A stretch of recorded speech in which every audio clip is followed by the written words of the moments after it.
If you give us just 5 more minutes, if you give our next guest 5 minutes, you can predict your financial future. So do you have 5 minutes out there? How rich are you going to be, Steve? That's a good question. How much money are you going to have? Let's find out from Harv Eker. He is the guy who has written a book called Secrets of the Millionaire Mind, Mastering the Inner Game of Wealth. Good morning to you, Harv. Hey, thanks for having me. All right, you say that everybody in this room, everybody watching television, has a financial blueprint. And it's our jobs to figure out what it is and whether or not we're heading in the right direction. Absolutely. You've heard of a set point when it comes to our weight. Well, we have a set point when it comes to our money. And it's this set point more than anything else that will determine your financial life. Can I give you an example? Go ahead. Here's Donald Trump, obviously.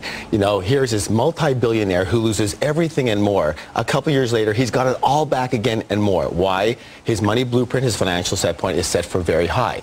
Other side of the coin, we've got lottery winners. They win $5, $10, $100 million. 5 years later, almost half of them are back to broke. That's exactly. Right. Why? Their financial set points are set for very, very low. Who sets the blueprint? Who makes the set points? It's a conditioning process. We learned from when we were very, very young how to handle money. You know, we didn't come out of the womb knowing how to handle money. We were taught how to handle money. We were taught how to do money by our parents, religious leaders, authority figure, culture.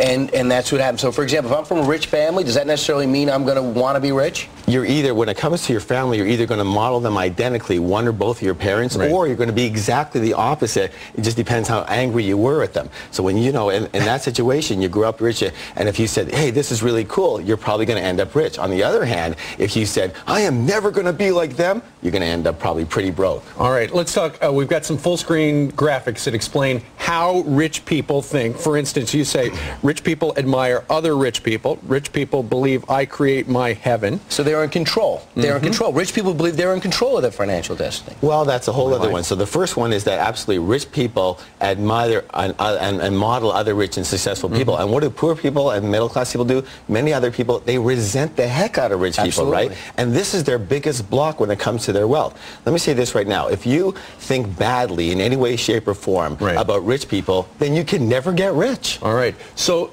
I think we probably have more middle-class people than billionaires watching right now. I think so. What is the one thing they can do right now to get out of, to rewrite their financial blueprint and become wealthy? Well, the first thing is that they have to understand that your thoughts lead to your feelings, lead to your actions, lead to your results. So it all begins with your thinking, your perceptions around money and everything else. So what I talk about in my book, Secrets to the Millionaire Mind, is 17 very specific ways that rich people actually think very differently than most other people. Well, another one, for example, is let's take play to win. Rich people play the money game to win. Poor and middle-class people very often play the money game not to lose. They play the money game on defense. Playing it safe. Yeah, they play on defense versus offense. Their big intention is to have enough to pay the bills, and on time would be kind of a miracle, right? And you know what? If your intention is to have enough to pay the bills, if you'll notice, that's exactly what you're going to get and not a lot more. And rich people get the best financial advice where people don't have a lot of liquid. They're not going to get the great financial advice, so where do they go?